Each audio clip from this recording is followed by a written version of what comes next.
உங்களை மாதிரி ஆளுங்களை நம்பி தாண்டா நாட்டில் நிறைய பேர் நாசமாக போகிறோம்.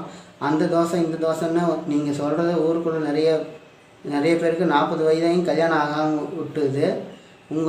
உங்களுக்கு எதுக்குடா இந்த மானகெட்ட பொழப்பு? இப்படி பலர் வாழ்க்கையை நாசமாக சோறு திங்கிறது.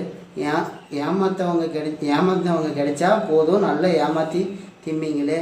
இப்படி உடம்ப நோகாமல் திங்கிறது பதிலாக போய் பொட்டிக்கட்டை டீ கடை வச்சு பொழைக்கலாண்டா, சேர்த்துக்கிற கொழுப்பு ஆகுது குறையும் அப்படின்னு அனுப்பிக்கிறாங்க. தம்பி, தோசைங்கிறது கிடையாது தம்பி, இது உருவாக்கப்பட்டது வருமானத்துக்கோசரம். நீ சொல்கிறது அற்புதம். ஏன் இந்த ஜனங்க நம்புறதுனால நாங்கள் அப்படி சொல்கிறோம் ஐயா. இவங்க நாங்கள் சொல்லாட்டினாலும் இவங்களே தூக்கி போட்டுக்கிறாங்க ஐயா. ஏன் நீ எதுக்கையா பொருத்தம் பார்க்காத, நீ கல்யாணம் பண்ணிக்கோ, நல்லா இரு, சந்தோஷமா இரு. உன்னுடைய தவறுகள், உன்னுடைய தேடுதல், தேவையில்லாத பிரச்சனை. 2 காரணம் தான் ஜோசியத்தை போகிறது. என்ன காரணம்? ஒன்று பேராசை, இன்னொன்று